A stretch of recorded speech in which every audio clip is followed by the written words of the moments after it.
everyone, this is City Scrapper. Thank you so much for joining me on my channel today. Today is day 10 of Christy's Beautiful Life, 30 Days of Sketches, and Scraptember 2021. You could see today's sketch in the upper left-hand corner of the screen. The sketch is by Laura Whitaker, and I just love the sketches that she creates. The Scraptember prompt for today was 6 by 6 inch papers or paper pads, and I'm afraid that I did not satisfy the Scraptember prompt for today. I'm using 12 by 12 inch pieces of paper and also some scraps, but they were cut from 12 by 12 inch pattern paper. So I wasn't able to accomplish that today, but I'm aiming for tomorrow. But I have to say that this is a great sketch to use if you just have a 6 by 6 inch paper pad. So I can see why this would be a good sketch to pair with the prompt 6 by 6 inch paper pads. Today I'm using a collection that I've used before in the series. This is the Basic Grade Eerie collection. The reason that I use it is I had it out on my desk. I hadn't put it away, and I wanted to scrapbook another layout that was from our trip to Salem, Massachusetts. So I wanted to have a Halloween theme. So I decided that this is my favorite collection. I might as well use it. And I also had quite a few strips of paper that were included with all of the items that I have from the kit. So I thought this would be a perfect way to use up some of those strips. I started by cutting a large circle from some pattern paper, and then I cut a slightly larger circle, and I backed the pattern paper circle with the black slightly larger circle, and I use my Creative Memories circle cutters to cut those two circles out. Then I use a scrap piece of paper, and then like I said, I had a whole bunch of strips that were from other projects, and so I inked the edges. I did that off camera, and then I layered them over the cardstock, and then I attached them down. To ink the edges of all the strips, I used Distress ink in black soot. And now I'm popping up my photo on some fun foam. I attach that down with some ATG adhesive. And when I went to attach the photo to the circle and the strips, I decided that the strips were a little bit too high on the circle, so I just pulled those off and moved them down. On the top of the sketch, there are some strips of paper, so I picked out a couple more strips, and here I'm inking the edges, and I'm going to layer them together to create the same kind of layered effect that's in the sketch. I tried to choose papers that would contrast with each other so that you could see each individual piece of paper. I'm trimming them down a little bit and inking the edge. And then I trimmed down the strips that were on the circle a little bit. In the sketch, the strips of paper were fairly even on the right-hand side, so I wanted to create almost the same look, although mine are a little more staggered than in the sketch. Now I'm going to be doing a mixed media background. So I took a piece of heavy white cardstock. This is 120-pound smooth cardstock, and I have coated it with some white Liquitex gesso. And before I do anything else, I'm going to apply some texture to the background. I use my favorite mixture of modeling paste and white acrylic paint, and I'm using that mixture with this stencil that I really love. This stencil was made by Dress My Craft, and it's called Splatter with Lines. I'm spreading it all around the background, but I'm mainly concentrating it around the outline of the circle and the strips of paper that I drew with the pencil earlier. I make a little bit more of the mixture, and then I spread a little bit more of the modeling paste on the left-hand side of the layout. I often put down sprays or whatever kind of color I'm going to be using on the layout first, and then I put the modeling paste and the texture on top of it. In this particular layout, though, I wanted to try something that's new for me. I've seen so many people use Lindy's Magicals, and I bought some of them so I could try them out. So I thought that I would put down the texture paste first, and then dry it, and then sprinkle the Magicals on top. If you're not familiar with Magicals, they're simply color in a powdered form, and you could see what I'm doing here. I sprinkle a little bit on the layout and then add some water, and then you could see that that activates the color. So I've seen so many scrapbookers use these, and I love the results. So like I said, I wanted to give them a try. I used Octoberfest orange, and then I also tried using some Cowabunga copper, but the Octoberfest orange was closer to the color that I had in mind. And sometimes I like to try colors that I'm not sure about on a part of the layout that I know will be covered up. So I knew that the part of the layout behind that circle would get covered up, so I tested the coppery color there. Now I'm using some California Poppy Gold. And you can see it's really simple to use. Just sprinkle it around and spray some color down. I sprinkled a little bit more of the golden color down than I thought, so I'm using a brush now just to break up some of the powder so that the color will be released and that the powder won't be visible. And these are the magical shakers that I'm using. There are other types of magicals. There's actually lots of different choices of different colors and all different varieties, but I'm using the shakers for this layout. I'm using some paper towel to keep the color from going all the way to the bottom of the page. I always like to keep some paper towel handy whenever I start any kind of mixed media, just in case. I will always grab my paper towel roll and put it right next to me, because with the gessoed background, it's very easy to clean up any mistakes that are made when you have paper towel handy. You can see that I'm using my heat tool to dry the background, but I'm also using the spray as I'm drying it. And the reason for that is that in some areas, the color is pooled and I want to spread the color out a little bit.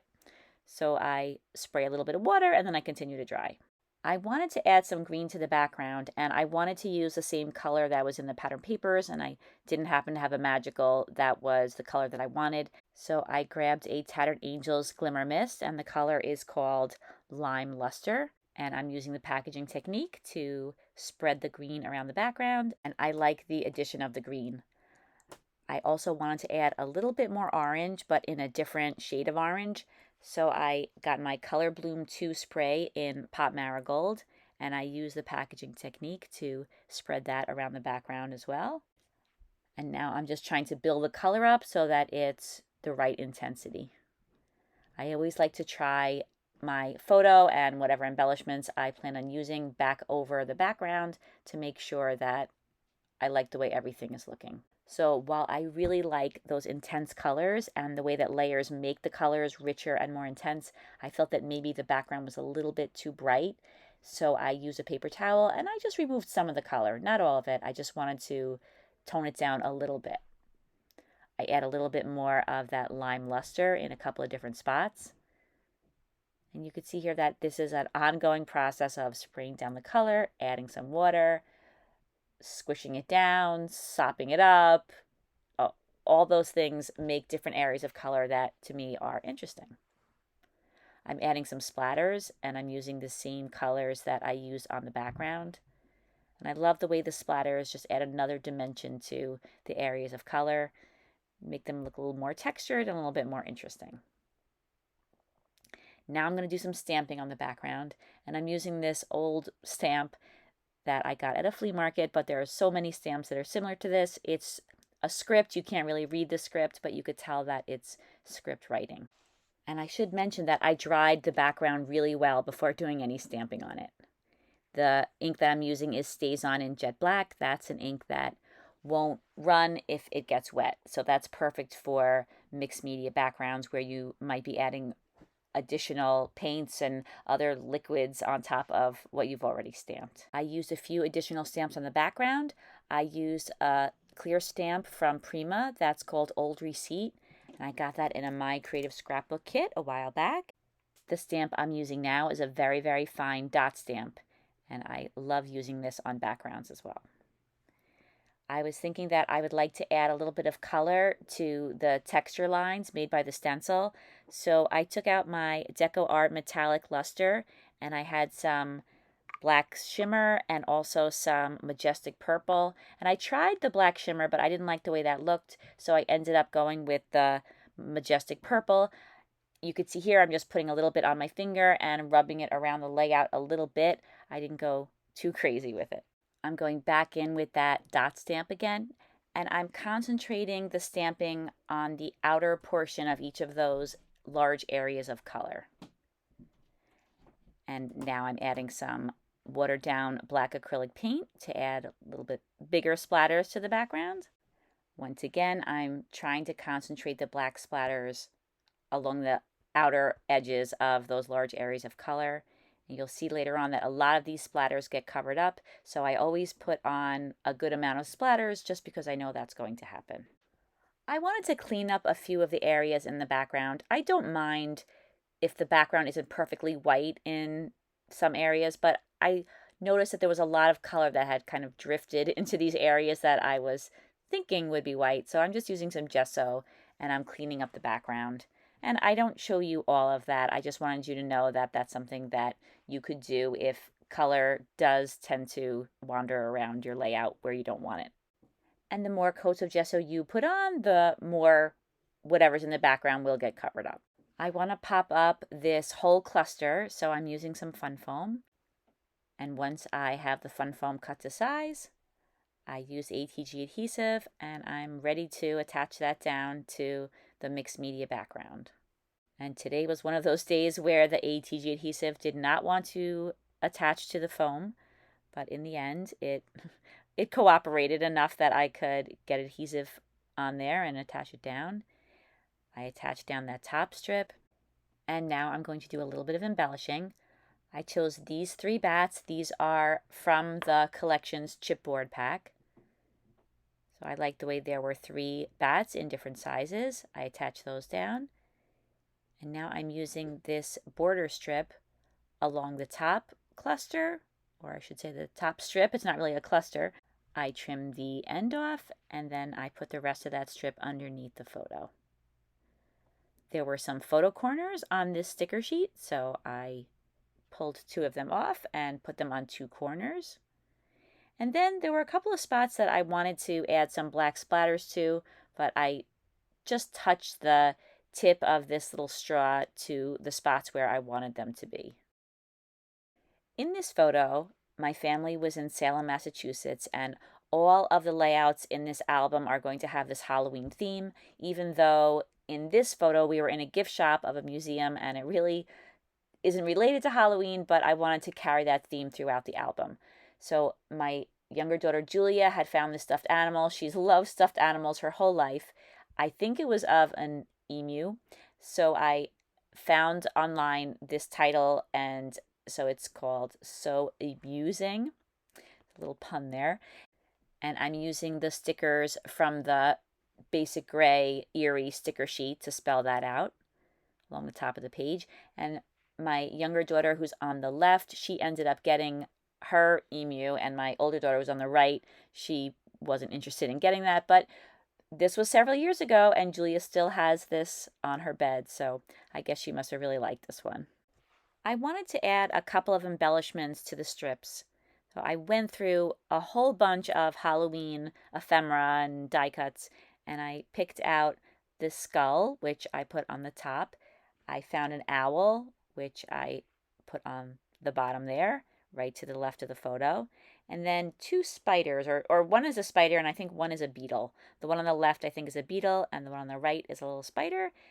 And as a final touch, I'm adding some stars.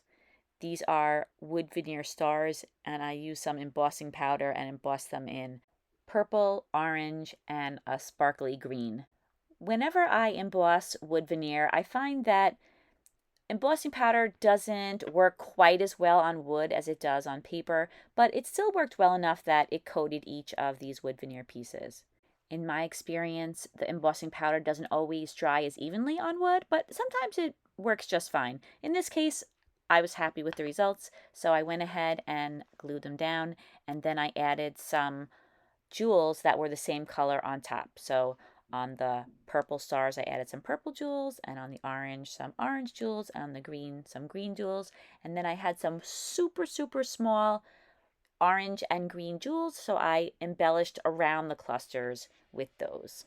I probably should have waited for the glue that was holding the stars down to dry before I started attaching the jewels, and I did use some glue to make sure that those jewels were going to stick to those embossed wood veneer pieces. And once I have all of the jewels secured to the layout, I was thinking I wanted to put something on those photo corners, so I found some black pearls in my stash. I added those, and that is the last touch on the layout.